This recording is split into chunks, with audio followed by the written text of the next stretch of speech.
Ana Maria. That was my nom de guerre when I filmed with the gorillas. Evidence of some of the most serious crimes.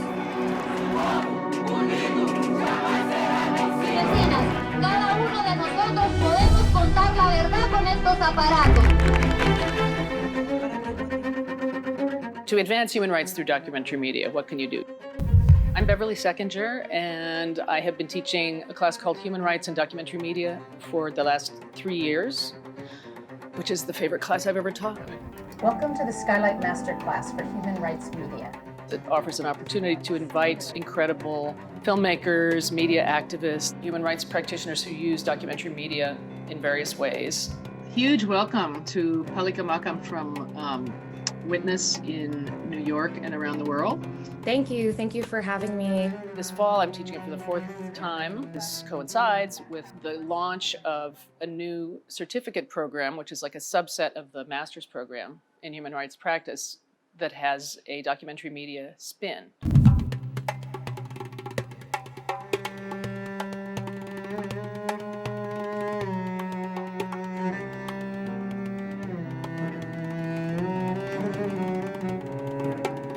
Our guest today is Paco Dionis and Pamela Yates from Skylight. Pam and Paco, I have to tell you, are like basically my human rights media heroes. Ever since our first film in 1982, When the Mountains Tremble, we've always been really interested in how to create a synergy between documentary filmmaking and movements. Witnessing is the essence of being a documentary filmmaker. Capturing moments in time, never knowing how history will judge them. Telling a really good story and with the power of cinema can strengthen the movements for human rights. Courage is contagious, and the protagonists in our films are usually courageous people.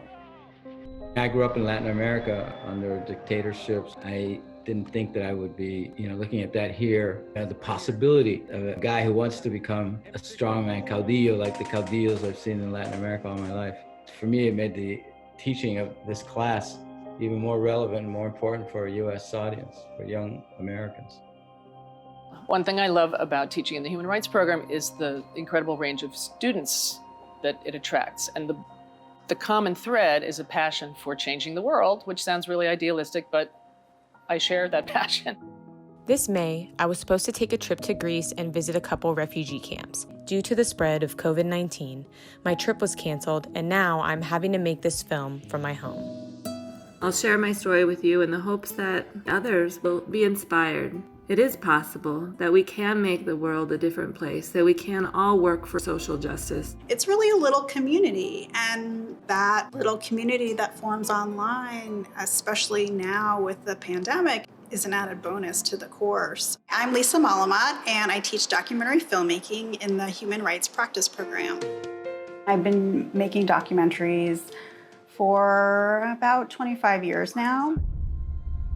The federal government thinks if you put the Border Patrol station 60 miles north, Jose is going to be stupid enough to go through there and then you'll catch it. And that's not true. Some students come in wanting to learn how to make documentary films, and others are just really there to learn about the process. I would say to anyone that's considering the doc certificate or taking my course, no matter how much or little experience you have in filmmaking, most people that take a filmmaking course are pretty happy they did. I wanted to just share sort of this reflection that I had. Because I wasn't able to go to Greece, I was still able to get such valuable information. Hopefully it will teach us a lesson in how, we treat people, how we provide resources for people. What drew me to documentary, it's such an immediate means of connecting people to each other, hearing directly from them, walking in their shoes virtually. If you can't really walk in their shoes, it's kind of the next best thing.